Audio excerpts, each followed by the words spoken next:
Le téléphone de Robert Delacroix sonna pour la 15e fois en l'espace de 20 minutes. Sa main trembla tandis qu'il tenait l'appareil, et la voix à l'autre bout de la ligne était un tourbillon de rage en mandarin qu'il ne pouvait comprendre. Les mots se bousculaient les uns contre les autres comme des vagues furieuses, et il ne pouvait distinguer que quelques chiffres, des quantités qui semblaient terrifiantes, menaçantes. Le contrat avec les investisseurs chinois s'effondrait sous ses yeux, et il n'avait personne, absolument personne pour le sauver à ce moment-là. Son traducteur officiel avait démissionné la nuit précédente, excédé par les horaires impossibles et le stress des négociations de plusieurs millions d'euros. Les 3 autres interprètes qu'il avait contactés ne répondaient pas à ses appels. C'était un vendredi après-midi, et le lundi matin, il devait présenter l'accord final ou perdre 200 millions d'euros. Avant de continuer, écrivez dans les commentaires de quelle ville vous nous accompagnez. Profitez de l'histoire. Aux 32 étages de l'immeuble de Delacroix Participations, la climatisation bourdonnait d'un froid artificiel qui contrastait avec la chaleur étouffante du désespoir. Robert arpentait son bureau, ses chaussures de créateur français claquant sur le marbre de Carrare, chaque pas un rappel du monde de luxe qu'il avait bâti et qui menaçait maintenant de s'effondrer. Son assistante Isabelle, une femme de 40 ans en tailleur de marque et au regard calculateur, l'observait depuis l'encadrement de la porte, avec un mélange de fausses préoccupations et de satisfaction à peine dissimulée. Elle attendait depuis des années qu'il échoue, qu'il commette une erreur suffisamment grande pour que le conseil d'administration le remplace, de préférence par elle. Pendant ce temps, 27 étages plus bas, dans le hall de l'immeuble, Camille Leclerc venait d'entrer en poussant son chariot de livraison. Elle portait l'uniforme orange d'Express Course, maculée de sueur après avoir monté et descendu des escaliers pendant 8 heures d'affilée. Son sac à dos thermique pesait sur ses épaules, rempli de documents urgents et de petits colis qu'elle devait livrer avant 18 heures. Elle avait 26 ans, mais les cernes sous ses yeux la faisaient paraître plus âgée. Elle n'avait pas bien dormi depuis des semaines. Les nuits, elle les passait à prendre soin de sa mère, qui luttait contre une maladie rénale nécessitant une dialyse 3 fois par semaine. La sécurité sociale ne couvrait qu'une fraction des dépenses, et Camille travaillait à 3 emplois différents pour maintenir sa famille à flot. Camille vérifia sa liste de livraison sur son téléphone portable à l'écran cassé qu'elle avait acheté d'occasion. 32 étages, bureau de Robert Delacroix, documents urgents d'un cabinet d'avocats. Elle soupira et se dirigea vers les ascenseurs, passant devant les fontaines décoratives et les plantes exotiques qui coûtaient probablement plus que son salaire d'une année entière. Les gardes de sécurité la regardèrent avec ce mélange d'indifférence et de mépris que les gens riches réservent à ceux qui les servent. Elle y était habituée.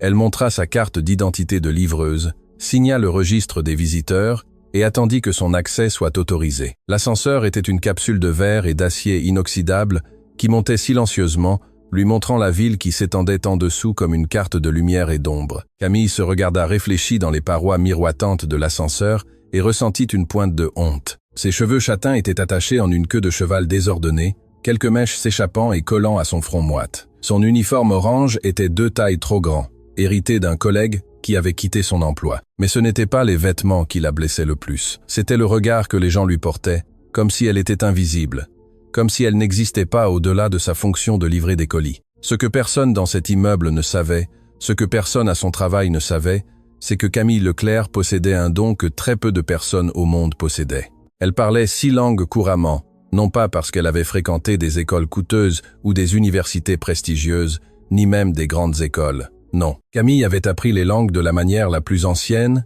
et la plus authentique, par nécessité, par survie, par pure curiosité insatiable. Quand elle était enfant, sa mère avait travaillé dans des maisons de familles étrangères, nettoyant et cuisinant pour des diplomates et des hommes d'affaires qui passaient par la ville. Camille l'accompagnait après l'école, et, pendant que sa mère nettoyait les sols et repassait les chemises, elle s'asseyait dans les cuisines, écoutant des conversations en anglais, français, mandarin, allemand. Elle avait une mémoire photographique que son institutrice de primaire avait remarquée, mais qu'elle n'avait jamais pu développer parce qu'il n'y avait pas d'argent pour l'éducation spécialisée. Alors Camille avait appris seule, écoutant, répétant, mémorisant des motifs et des structures grammaticales tout en triant le linge sale. Au collège-lycée, quand d'autres adolescents sortaient faire la fête, elle restait éveillée jusqu'au petit matin, regardant des films sous-titrés, téléchargeant des applications linguistiques gratuites, suivant des chaînes YouTube de professeurs enseignant depuis des pays tout lointains. Elle avait appris le coréen en se passionnant pour les dramas asiatiques pendant un été particulièrement solitaire. L'italien était venu plus tard, lorsqu'elle avait travaillé 6 mois dans une pizzeria, tenue par un immigrant napolitain qui lui enseignait des expressions pendant qu'elle faisait la vaisselle. Mais personne ne savait cela. Sur son CV de livreuse, Il n'y avait pas de place pour mentionner la maîtrise de 6 langues. Il importait seulement qu'elle puisse conduire un scooter, porter 20 kg et effectuer les livraisons à temps. L'ascenseur s'arrêta au 32 étage avec un doux « ding » qui semblait trop élégant pour le moment. Les portes s'ouvrirent, révélant un couloir au tapis crème, des murs de verre dépolis et de l'art contemporain que Camille ne comprenait pas, mais qu'elle devinait coûter des fortunes. Elle marcha vers la réception où une secrétaire au maquillage impeccable et aux ongles en gel la regarda de haut en bas avec une moue à peine perceptible de dédain. Camille connaissait déjà ce regard, elle l'avait vu 1000 fois sur 1000 visages différents. « Livraison pour Monsieur Delacroix », dit Camille d'une voix neutre, professionnelle, la voix qu'elle avait perfectionnée pour ne paraître ni trop soumise ni trop fière. Elle tendit l'enveloppe Kraft contenant des documents légaux portant le cachet urgent en lettres rouges. La secrétaire la prit sans même toucher les doigts de Camille, comme si le contact pouvait lui transmettre la pauvreté. « Attendez ici », ordonna la femme avant de disparaître par un couloir latéral. Camille resta debout près de la réception. Son chariot de livraison maladroitement garé sur le côté, elle pouvait entendre des voix fortes provenant d'un bureau voisin. L'une des voix était clairement agacée, frustrée, presque au bord de la panique. C'était une voix masculine qui parlait en français haché, essayant de communiquer avec quelqu'un, puis elle entendit une autre voix, déformée par la connexion d'un haut-parleur, parlant en mandarin rapide et furieux. Camille comprit chaque mot. L'homme au haut-parleur disait que c'était la dernière fois qu'il tolérait le manque de professionnalisme, que le contrat était annulé, qu'ils allaient poursuivre pour non-respect des termes convenus. Son instinct fut de l'ignorer. Ce n'était pas son problème. Elle n'était qu'une livreuse. Mais quelque chose dans le ton désespéré de l'autre voix la fit hésiter. Puis elle entendit quelque chose qui la glaça. L'homme au haut-parleur mentionna un hôpital pour enfants. Il parla de fonds de charité qui dépendaient de ce contrat, d'enfants malades qui avaient besoin de traitement. Camille pensa à sa mère, aux heures interminables passées dans la salle de dialyse, aux factures médicales qui arrivaient chaque mois comme des arrêts de mort. Elle pensa à tous les enfants qui attendaient dans les chambres d'hôpital avec les mêmes cernes qu'elle. Sans trop y penser, sans se donner le temps de regretter, Camille marcha vers le bureau d'où provenaient les voix. La porte était entr'ouverte. Depuis le seuil, elle vit un homme d'une quarantaine d'années, aux cheveux foncés avec des tempes grisonnantes, un costume qui coûtait probablement plus que son scooter, se tenant la tête à 2 mains tandis qu'il regardait un téléphone en haut-parleur sur son bureau. La voix continuait de crier en mandarin et Camille comprit qu'il lui donnait un ultimatum de 60 secondes avant de raccrocher définitivement. « Excusez-moi », dit Camille d'une voix tremblante, consciente qu'elle franchissait une ligne invisible, mais inéluctable. L'homme leva brusquement les yeux et, pendant une seconde, parut furieux de l'interruption. Mais il y avait quelque chose dans son regard que Camille reconnut. C'était le même regard qu'elle avait vu dans le miroir après chaque garde à l'hôpital avec sa mère, après chaque facture qu'elle ne pouvait pas payer. C'était le regard de quelqu'un de complètement perdu. « Je peux aider », dit Camille. « Je parle mandarin ». Et avant que l'homme ne puisse répondre, avant que son cerveau ne puisse traiter l'improbabilité absolue de la situation, Camille prit le téléphone et commença à parler en mandarin fluide, parfait, sans accent détectable. Les mots coulèrent de sa bouche comme une rivière qui avait été retenue trop longtemps. Elle se présenta comme assistante temporaire de Monsieur Delacroix. Elle s'excusa abondamment pour la confusion de communication. Elle expliqua qu'il y avait eu un malentendu technique avec les traducteurs précédents. Sa voix était douce mais ferme, respectueuse, mais pas servile. Elle utilisa les formes de politesse appropriées, les expressions idiomatiques correctes qui indiquaient l'éducation et le respect pour la culture de l'interlocuteur. Progressivement, elle sentit la tension à l'autre bout de la ligne commencer à diminuer. Robert Delacroix la regardait comme s'il était témoin d'un miracle. Sa bouche était légèrement ouverte, ses yeux verts fixés sur cette livreuse en uniforme orange qui venait de sauver ce qui semblait être un désastre financier inévitable. Camille continua de parler, prenant des notes rapides sur le bloc-notes du bureau, clarifiant les termes du contrat, proposant une nouvelle date pour la vidéoconférence de révision finale. Elle parla pendant 15 minutes d'affilée, et quand elle raccrocha finalement le téléphone, le silence dans le bureau était assourdissant. Robert respira profondément, comme quelqu'un qui vient de refaire surface après avoir failli se noyer. « Qui êtes-vous » demanda-t-il finalement, sa voix à peine un murmure, et Camille, soudain consciente de ce qu'elle venait de faire, de la ligne qu'elle avait franchie, sentit ses joues rougir. « Je suis Camille Leclerc, je venais livrer des documents. J'ai juste entendu que vous aviez besoin d'aide et je parle mandarin. Alors j'ai pensé. » Sa voix s'éteignit. Elle se sentit soudain ridicule, petite, complètement déplacée.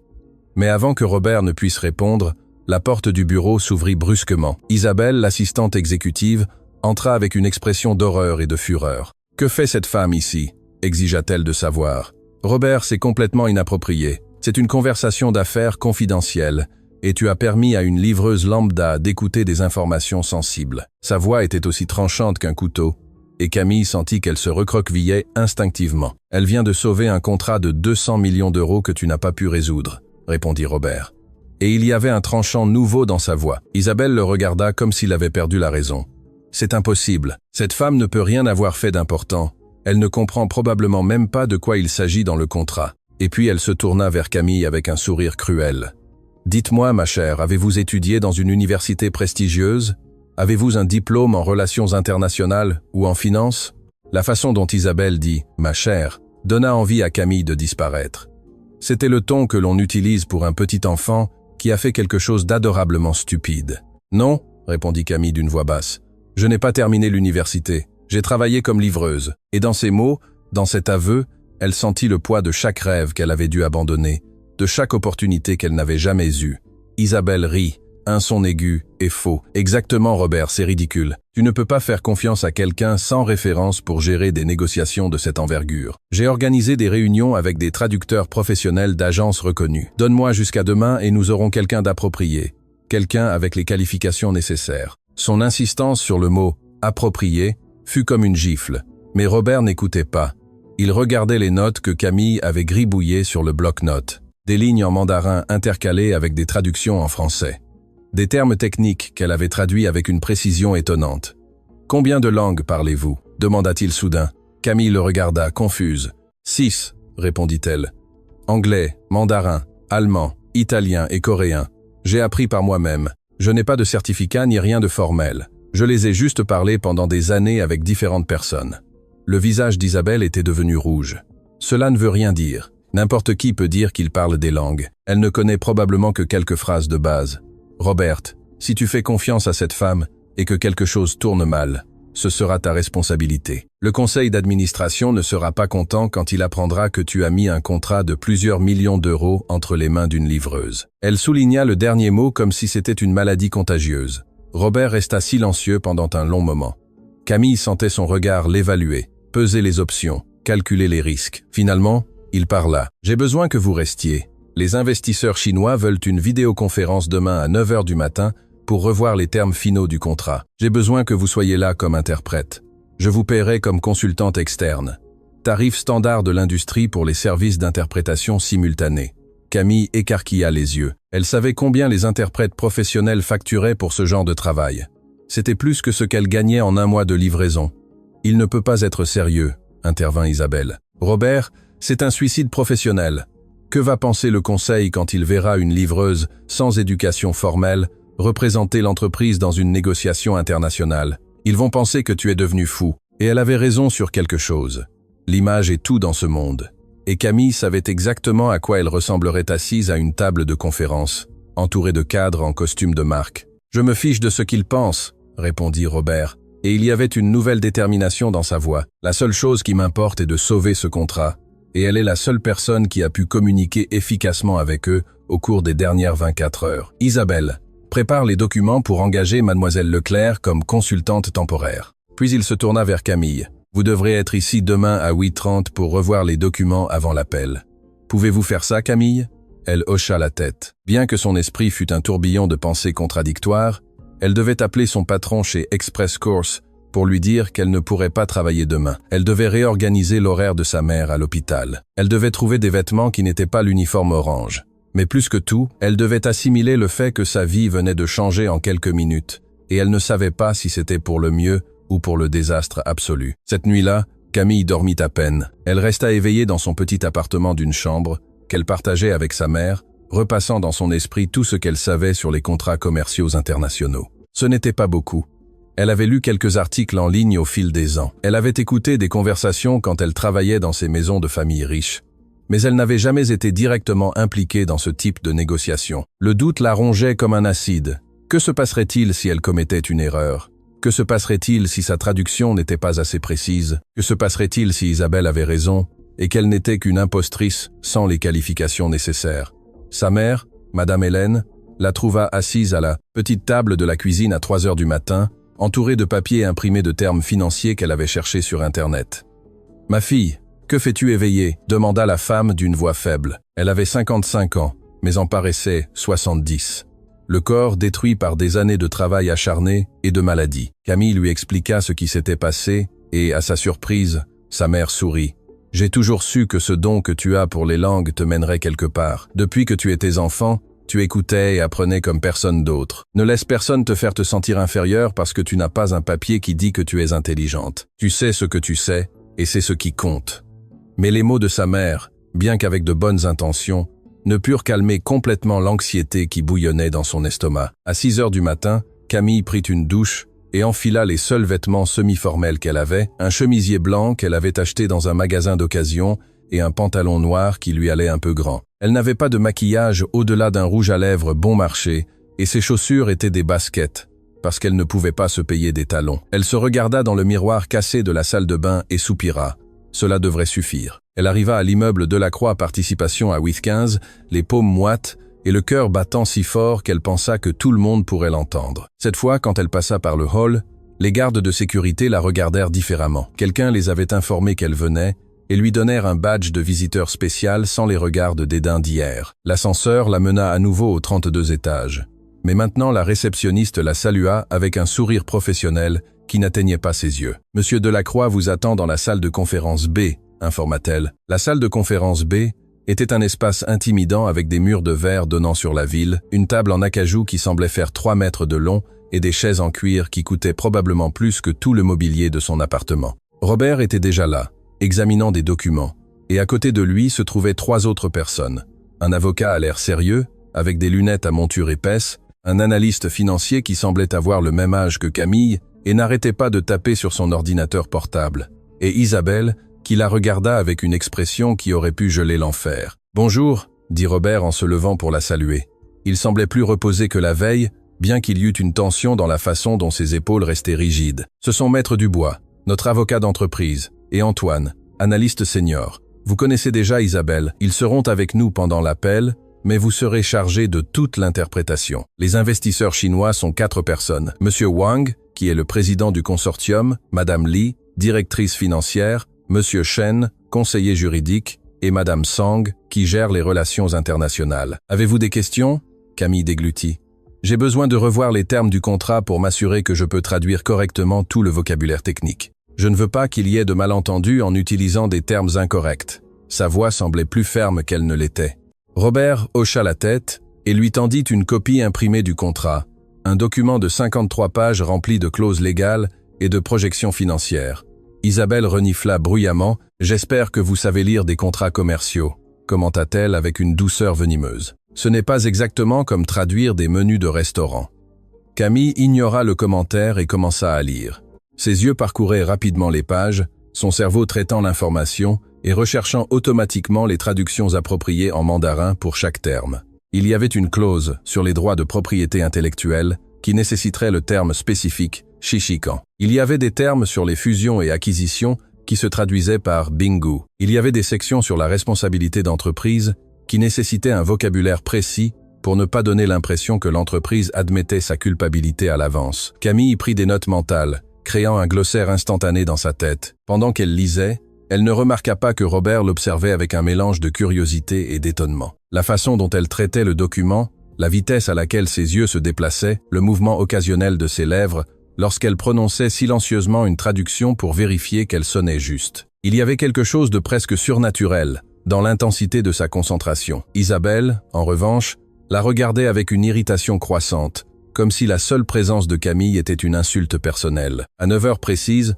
le grand écran mural de la salle de conférence s'anima, montrant 4 visages sérieux depuis un bureau à Shanghai. Monsieur Wang, un homme d'une 60aine d'années aux cheveux complètement blancs et au regard perçant, parla le premier en mandarin formel. « Bonjour. Nous espérons que cette fois la communication sera plus efficace qu'hier. Nous avons perdu patience avec les confusions et malentendus constants. » Camille traduisit instantanément, sa voix claire et professionnelle, maintenant le ton d'avertissement implicite du message. La réunion commença et Camille se plongea dans le travail d'interprétation simultanée. Quelque chose qu'elle n'avait jamais fait formellement, mais qu'elle découvrit pouvoir gérer avec une facilité qui la surprit elle-même. Quand Robert expliquait les avantages fiscaux de l'accord, Camille traduisait non seulement les mots, mais aussi le contexte culturel, ajustant les expressions pour qu'elles aient un sens dans le cadre commercial chinois. Quand Madame Li posait des questions techniques sur les projections financières du troisième trimestre, Camille traduisait les réponses d'Antoine avec une précision mathématique, sans perdre aucun chiffre ni pourcentage. Mais alors vint un moment tendu.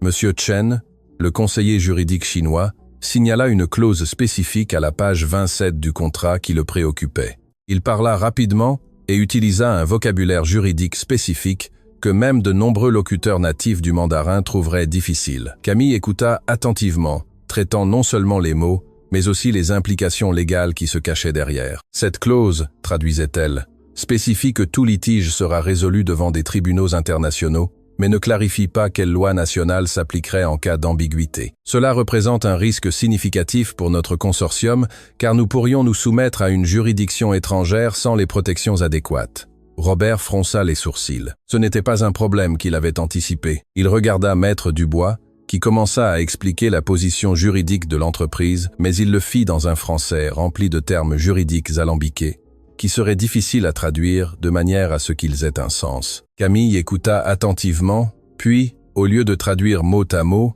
elle reformula l'explication en mandarin en utilisant des analogies qui seraient culturellement appropriées pour les investisseurs chinois. Elle expliqua que l'intention de la clause était de protéger les deux parties, et non de favoriser l'une par rapport à l'autre, et proposa d'ajouter un paragraphe spécifique qui clarifierait qu'un panel d'arbitrage international neutre serait utilisé. Faisons un jeu pour ceux qui sont attentifs. Écrivez le mot « contrat » dans les commentaires. Seuls ceux qui sont arrivés jusqu'ici comprendront. Continuons. Monsieur Wang hocha lentement la tête, considérant la proposition. Madame Sang intervint alors, parlant de préoccupations culturelles concernant la manière dont l'entreprise Delacroix gérerait les relations avec la communauté locale en Chine une fois les opérations commencées. Il y avait une subtilité dans sa question, une manière indirecte de demander si l'entreprise respecterait les coutumes chinoises ou tenterait d'imposer des méthodes occidentales. Camille capta le sous-texte et traduisit la question d'une manière qui permit à Robert de comprendre la véritable préoccupation derrière les mots diplomatiques. La réunion dura 2h30 et à la fin, Camille sentait que son cerveau était sur le point de fondre. Elle avait traduit des milliers de mots. Elle avait navigué à travers des dizaines de moments culturellement sensibles, clarifié des malentendus et proposé des solutions lorsque les deux parties semblaient arriver à une impasse. Et quand finalement M. Wang dit qu'ils étaient satisfaits des clarifications et qu'ils procéderaient à la signature du contrat, Camille ressentit une vague de soulagement si forte qu'elle crut que ses jambes allaient céder. L'écran s'éteignit et pendant un moment, il y eut un silence absolu dans la pièce.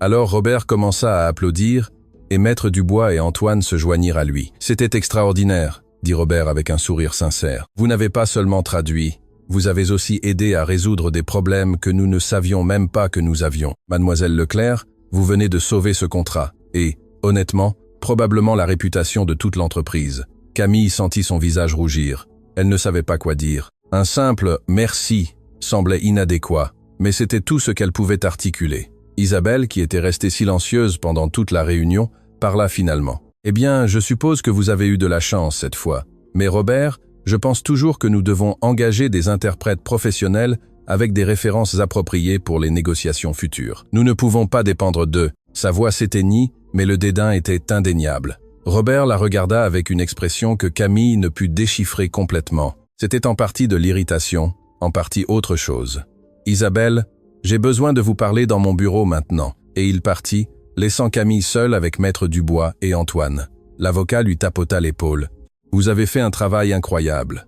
Vraiment, j'ai travaillé avec des interprètes professionnels des meilleures agences et aucun n'aurait géré cette situation avec autant d'habileté. D'où sortez-vous » La question était rhétorique, mais Camille répondit quand même. Des rues, du besoin de survivre, d'écouter et d'apprendre, parce qu'il n'y avait pas d'autre option. Et dans ces mots, il y avait une vérité si crue qu'Antoine, le jeune analyste, qui avait probablement grandi avec des privilèges et des opportunités qu'elle n'avait jamais eues, resta silencieux, traitant le poids de ce qu'elle venait d'admettre. Camille passa le reste de la journée dans l'immeuble.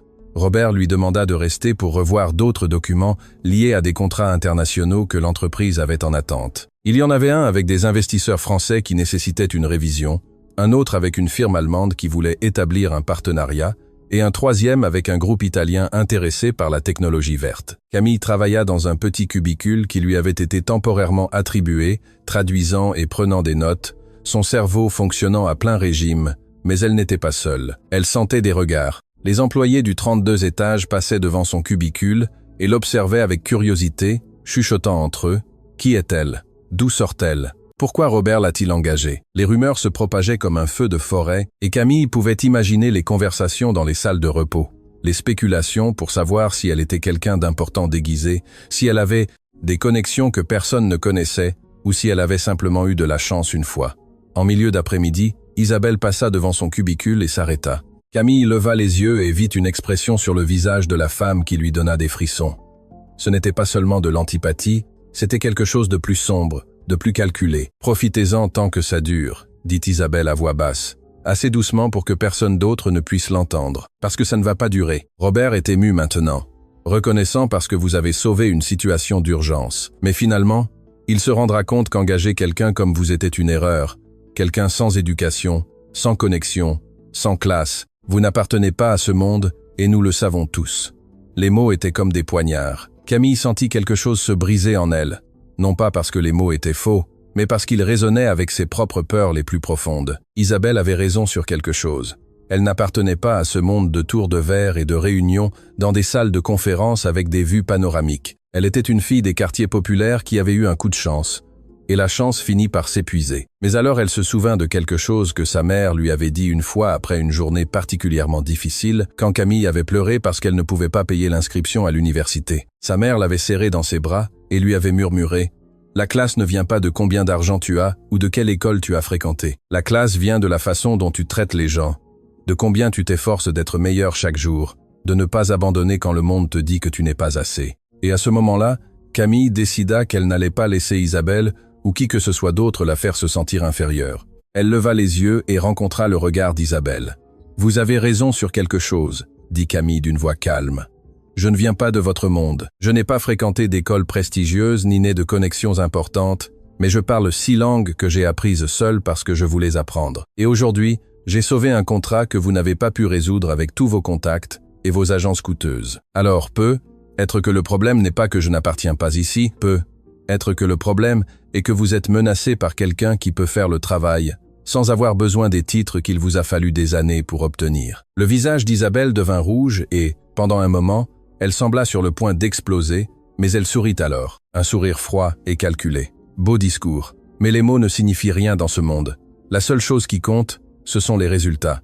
Et une hirondelle ne fait pas le printemps. Nous verrons combien de temps vous durez. Et elle partit, ses talons claquant agressivement sur le sol. Cette nuit-là, quand Camille retourna enfin à son appartement, elle était complètement épuisée. Sa mère l'attendait éveillée, inquiète. « Comment ça s'est passé ?» demanda Madame Hélène. Camille s'effondra sur le canapé usé et lui raconta tout. De la réunion réussie à la confrontation avec Isabelle, le sentiment de marcher sur une corde raide entre 2 mondes qui ne se touchaient jamais. Sa mère l'écouta en silence et, quand Camille eut fini, la femme âgée parla d'une voix pleine d'une détermination que Camille n'attendait pas. « Alors tu vas prouver que tu es innocente. »« Comment ?» demanda Camille d'une voix brisée. « Je n'ai pas de ressources, je n'ai pas de connexion, je ne sais même pas par où commencer. » Sa mère la prit par les épaules et la força à la regarder dans les yeux. « Tu as ton cerveau, tu as ta détermination et tu as la vérité de ton côté. C'est plus que ce que cette femme a. Maintenant, arrête de te plaindre et commence à réfléchir. Qui bénéficie de ton échec? Qui avait accès à ton compte? Qui en savait assez sur les systèmes de l'entreprise pour planter cette preuve? » Camille respira profondément. Sa mère avait raison. Pleurer n'allait rien résoudre. Elle devait réfléchir. Elle devait enquêter. Elle devait trouver des preuves qu'on l'avait piégée. Elle commença à repasser mentalement tout ce qu'elle savait sur les systèmes informatiques de l'entreprise. Elle n'était pas experte en technologie, mais elle avait été attentive quand Antoine lui expliquait comment fonctionnait le réseau interne. Chaque courriel avait des métadonnées, des adresses IP, des horodatages. Si quelqu'un avait utilisé son compte sans autorisation, il devait avoir laissé une trace numérique. Mais pour accéder à cette information, elle avait besoin de l'aide de quelqu'un à l'intérieur de l'entreprise. Quelqu'un qui avait accès aux journaux du système. Et la seule personne à laquelle elle pouvait penser qui peut être, juste peut être, serait prête à l'aider, était Antoine. Le jeune analyste avait été aimable avec elle, l'avait traitée comme une égale plutôt que comme une intruse. C'était un risque, mais elle n'avait pas d'autres options. Le lendemain matin, Camille se réveilla tôt et se rendit au café situé au rez-de-chaussée de l'immeuble Delacroix Participation. Elle savait qu'Antoine y achetait son café vers 7h30 avant de monter au bureau. Elle attendit nerveusement, buvant un café bon marché qu'elle ne pouvait pas se permettre, mais dont elle avait besoin comme excuse pour être là. Et puis elle le vit entrer avec son sac à dos d'ordinateur portable et des écouteurs autour du cou. « Antoine », l'appela-t-elle avant qu'il ne puisse changer d'avis. Il se retourna, surpris de la voir. « Camille, que faites-vous ici ?»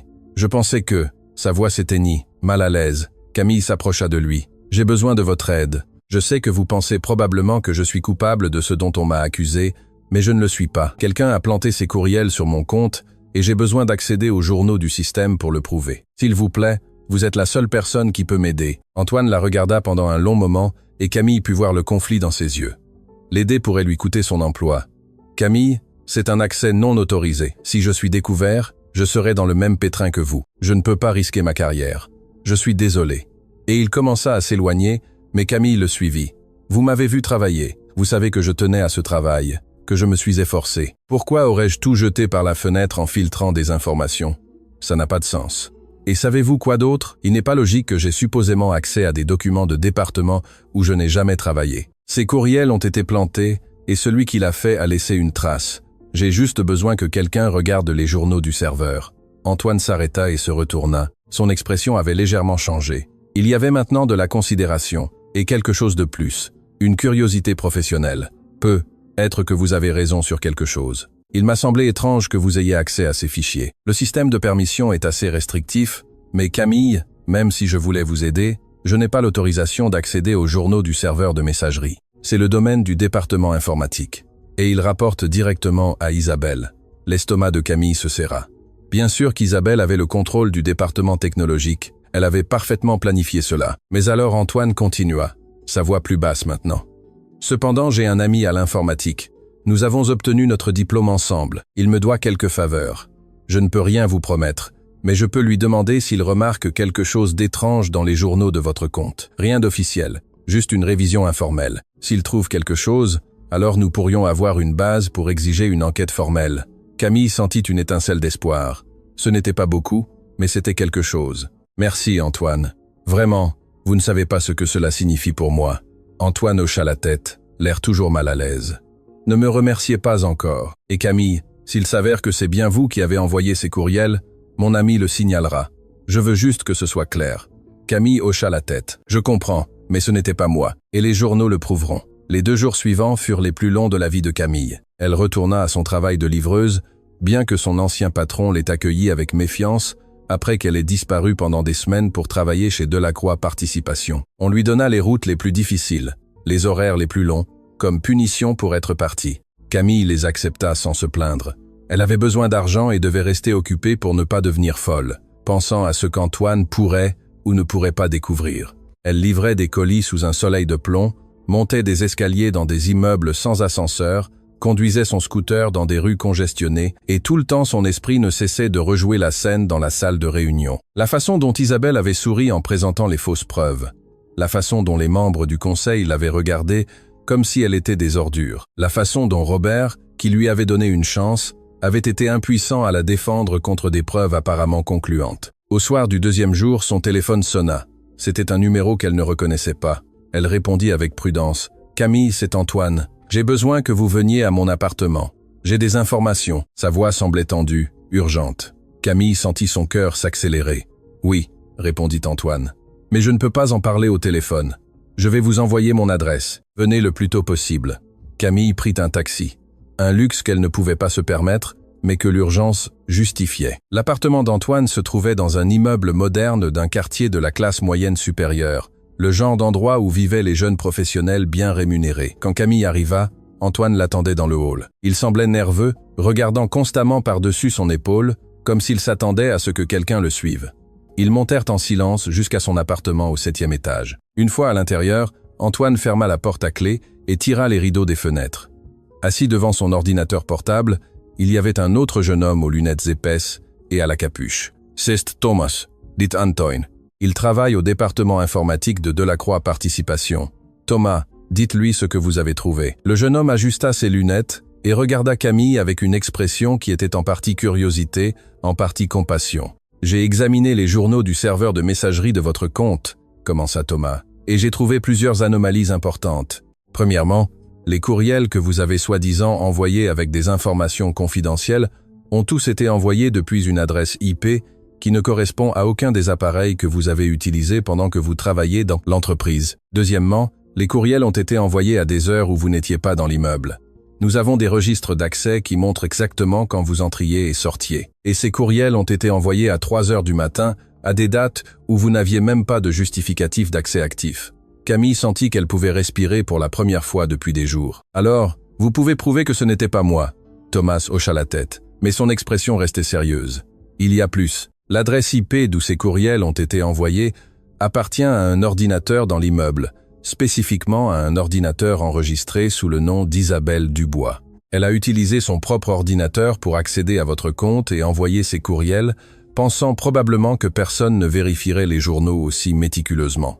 Antoine intervint. Thomas a également trouvé autre chose. Les fichiers joints à ces courriels, les documents confidentiels, ont tous des métadonnées qui montrent qui les a téléchargés initialement depuis le serveur interne. Et devinez qui c'était ? Isabelle, murmura Camille. Exactement, confirma Thomas. Elle a téléchargé des documents de plusieurs départements en utilisant ses propres identifiants d'administrateur, puis elle a utilisé votre compte compromis pour les envoyer à des adresses de courriel externes, qu'elle contrôle probablement aussi. C'est un cas classique de sabotage interne. Mais pourquoi ferait-elle quelque chose d'aussi risqué ? Demanda Camille. Si on la découvre, elle perdrait aussi son emploi. Antoine et Thomas échangèrent des regards. C'est là que les choses deviennent plus intéressantes, dit Antoine. Thomas a fait un peu plus de recherches. Rien d'illégal, il a juste cherché des informations publiques. Il s'avère qu'Isabelle a eu des conversations avec Venture Global, l'un des principaux concurrents de Delacroix Participation. Il y a des registres publics de réunions, des photographies lors d'événements d'entreprise. Notre théorie est qu'elle prévoyait de détruire votre réputation et de créer le chaos dans l'entreprise pour ensuite offrir ses services à la concurrence, emportant avec elle des informations précieuses. Camille traita cette information.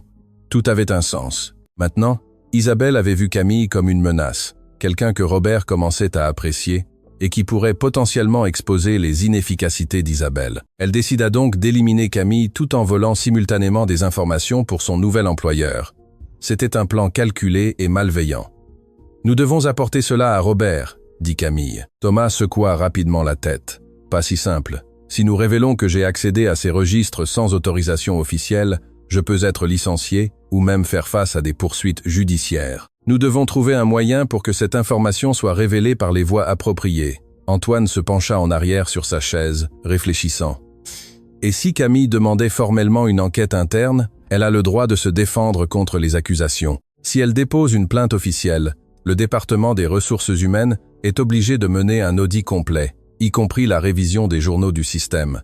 Et une fois qu'ils commenceront à chercher, ils trouveront exactement ce que Thomas a trouvé. » Thomas considéra cela. Ça pourrait fonctionner. Mais Isabelle a aussi de l'influence aux ressources humaines. Elle pourrait bloquer ou retarder l'enquête, à moins que nous ne portions cela directement au conseil d'administration, dit Camille. Soudain, son esprit fonctionnait vite maintenant, connectant les pièces. Monsieur Bernard, le président du conseil, il semblait sincèrement préoccupé par la sécurité de l'entreprise. Si je lui présente des preuves préliminaires qui suggèrent que la véritable menace interne est Isabelle, il ne peut pas l'ignorer. C'est sa responsabilité d'enquêter. Antoine hocha lentement la tête. Mais vous avez besoin d'accéder à lui, et après ce qui s'est passé, je doute qu'il accepte de vous rencontrer. Alors j'irai chez lui, dit Camille avec une détermination qui la surprit elle-même.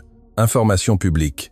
Les adresses des dirigeants sont dans les registres d'entreprises archivés. Je vais y aller. Je vais frapper à sa porte, et je vais faire en sorte qu'il m'écoute. Thomas la regarda avec un respect renouvelé. Vous êtes plus courageuse que je ne le pensais, mais vous aurez besoin de documentation. Je ne peux pas vous donner les journaux directement parce que cela m'incriminerait, mais je peux créer un rapport anonyme qui résume les découvertes sans révéler exactement comment elles ont été obtenues. Ce sera suffisant pour justifier une enquête officielle. Cette nuit-là, Camille dormit à peine. Thomas lui envoya le rapport anonyme via un service de messagerie cryptée. C'était un document de 7 pages qui détaillait les incohérences dans les adresses IP, les divergences de temps et les liens publics entre Isabelle et Venture Global. Ce n'était pas une preuve légale définitive, mais c'était suffisant pour semer un doute raisonnable et exiger une enquête plus approfondie. Le lendemain matin, Camille s'habilla avec le même chemisier blanc et le même pantalon noir qu'elle avait porté pour sa première réunion chez Delacroix Participation. Elle se regarda dans le miroir et vit quelqu'un de différent de la jeune fille qui était entrée dans cet immeuble des semaines auparavant. Il y avait un durcissement dans ses yeux, une détermination forgée dans l'humiliation et l'injustice.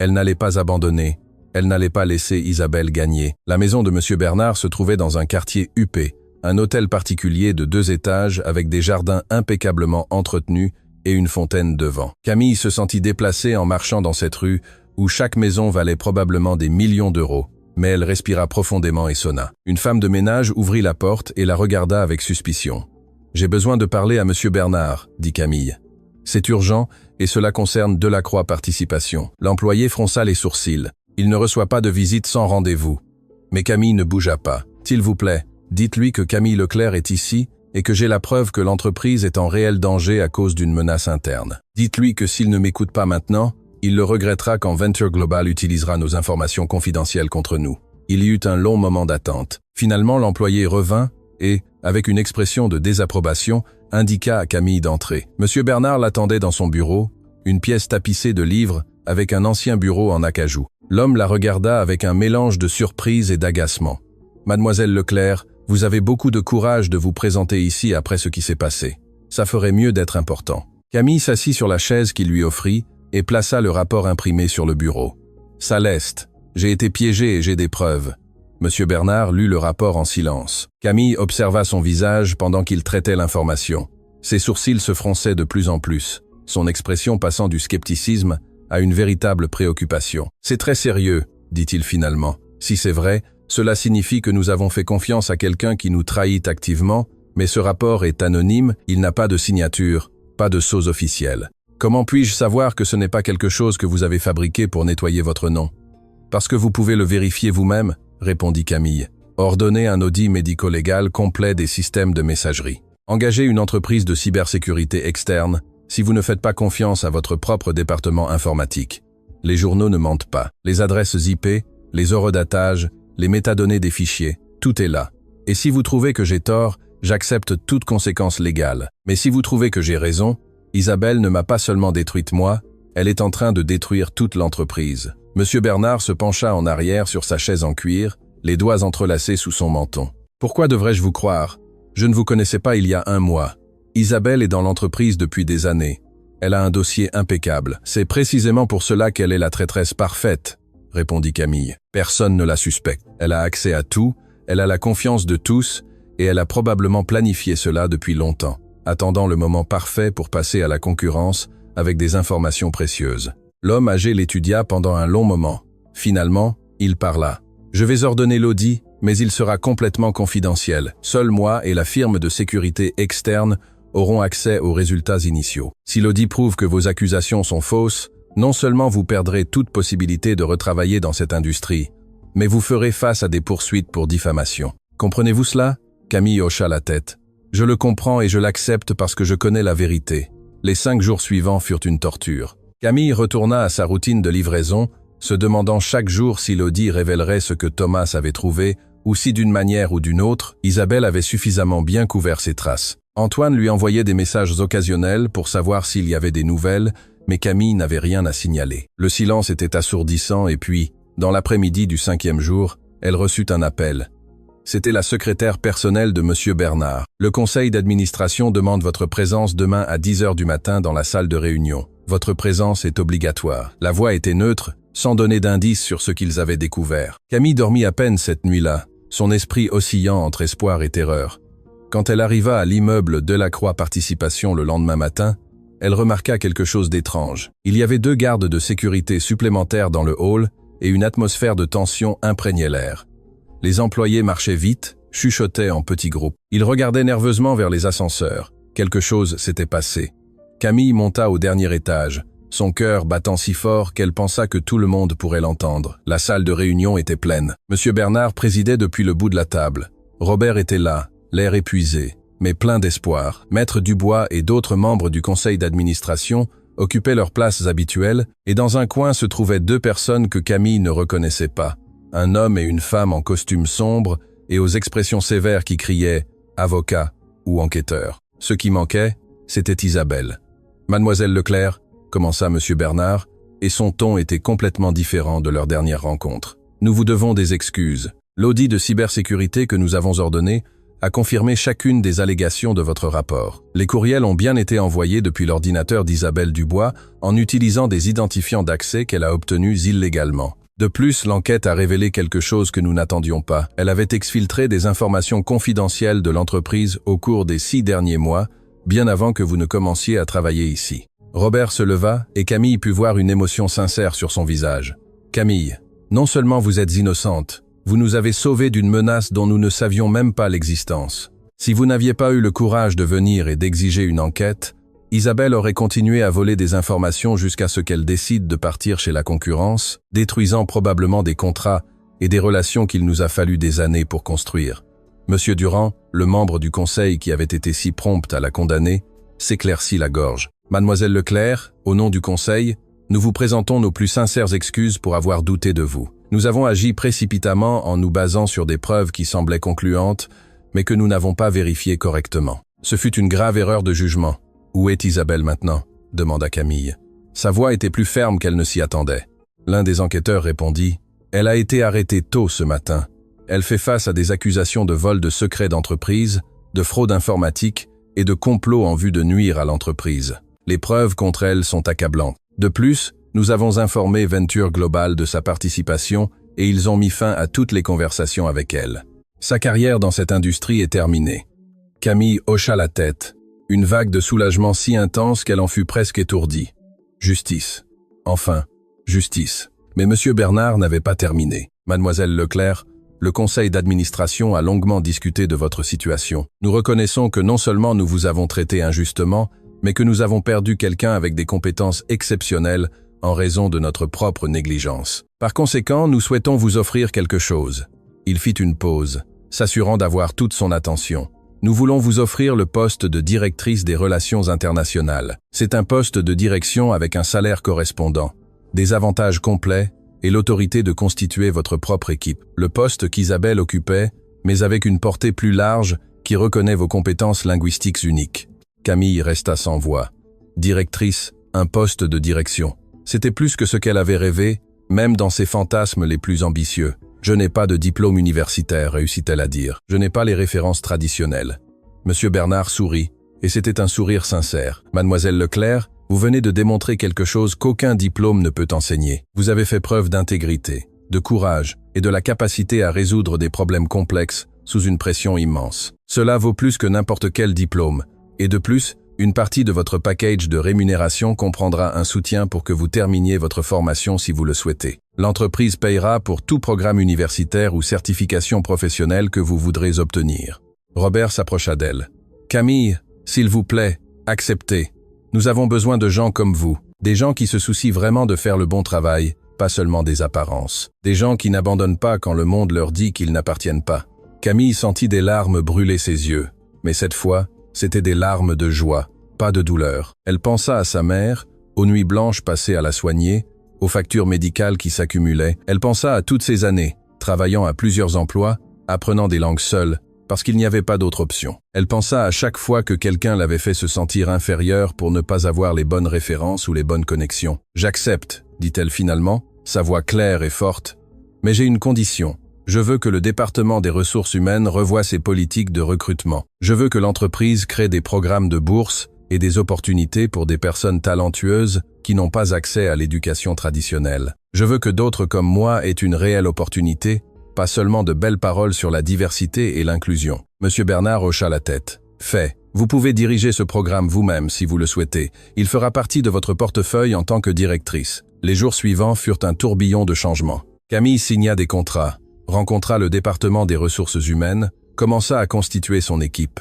Antoine accepta immédiatement son offre de rejoindre son département en tant qu'analyste senior. Même Thomas, après quelques conversations délicates sur la manière de protéger son rôle dans la découverte de la vérité, reçut une reconnaissance officielle et un bonus substantiel pour son travail, bien que publiquement la découverte ait été attribuée à l'audit externe pour le protéger des représailles.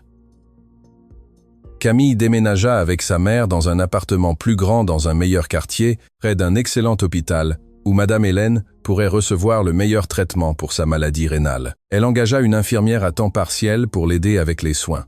Elle acheta des vêtements professionnels appropriés, bien qu'elle n'oubliât jamais d'où elle venait, et de nombreux jours elle préférait encore la simplicité d'un chemisier blanc et d'un pantalon noir au tailleur de créateur qu'elle pouvait désormais se permettre. 3 mois plus tard, Camille était dans son bureau, une pièce spacieuse avec vue sur la ville, examinant des propositions pour étendre les opérations de l'entreprise sur les marchés asiatiques et européens. Son équipe avait grandi jusqu'à 12 personnes, un mélange de professionnels expérimentés et de jeunes talents qu'elle avait découverts dans des endroits inattendus, des gens brillants qui n'avaient besoin que d'une opportunité. Robert entra sans frapper, chose qu'il faisait maintenant régulièrement, car ils avaient développé une relation de travail étroite basée sur le respect mutuel. « J'ai des nouvelles », dit-il avec un sourire. « Le contrat chinois que vous avez sauvé. Les investisseurs sont tellement impressionnés par notre travail qu'ils veulent tripler leur investissement et ont spécifiquement demandé que vous gériez toutes les négociations futures. Ils ont dit n'avoir jamais travaillé avec quelqu'un qui comprenait si profondément à la fois la langue et le contexte culturel. » Camille sourit. « Je programmerai une vidéoconférence pour la semaine prochaine. Et Robert, ce programme de bourse que j'ai proposé. Nous avons déjà les 20 premières candidatures de jeunes talents issus de quartiers défavorisés. Certains parlent 3, 4 langues qu'ils ont apprises seuls. D'autres ont des compétences en programmation ou en analyse qu'ils ont développées par nécessité. Tous sont brillants et tous méritent une opportunité. » Robert hocha la tête. « Nous examinerons chaque candidature personnellement. » Et puis il ajouta quelque chose de plus doux. « Vous savez, parfois, je pense à ce qui se serait passé si ce jour-là vous n'aviez pas écouté mon appel avec les investisseurs chinois. Si vous aviez simplement livré le colis et étiez parti, nous aurions perdu le contrat, c'est sûr. Mais plus que cela, nous aurions perdu l'opportunité de vous connaître, d'apprendre de vous, de faire les choses mieux. » Camille regarda par la fenêtre la ville qui s'étendait en dessous. Les mêmes rues qu'elle parcourait autrefois sur son scooter de livraison, transportant des colis d'un endroit à l'autre. La vue était différente depuis le 32 étages, mais elle n'oublierait jamais à quoi cela ressemblait d'en bas. Cette perspective, ce souvenir de lutte et d'humilité, était ce qui la maintenait centrée, ce qui la rendait meilleure dans son travail. Il ne s'agissait pas seulement de langue ou de contrats de plusieurs millions d'euros. Il s'agissait de comprendre que derrière chaque entreprise, il y avait des personnes, et ces personnes méritaient le respect, quel que soit l'étage de l'immeuble d'où elles venaient. Et ainsi, la livreuse, qui était autrefois invisible pour le monde des affaires, devint l'une des cadres les plus précieuses de l'entreprise, non pas parce qu'elle oublia d'où elle venait, mais précisément parce qu'elle ne l'oublia jamais. Son histoire devint une légende au sein de Delacroix Participation, un rappel que le talent peut être trouvé dans les endroits les plus inattendus et que la vraie valeur d'une personne ne se mesure pas en diplômes universitaires ou en connexions familiales, mais en sa détermination, son intégrité et sa volonté de se relever chaque fois que le monde essaie de la faire tomber. Camille Leclerc était venue livrer un colis et a fini par livrer quelque chose de beaucoup plus précieux, une leçon de courage, faire de justice et du pouvoir transformateur de donner aux gens l'opportunité qu'ils méritent.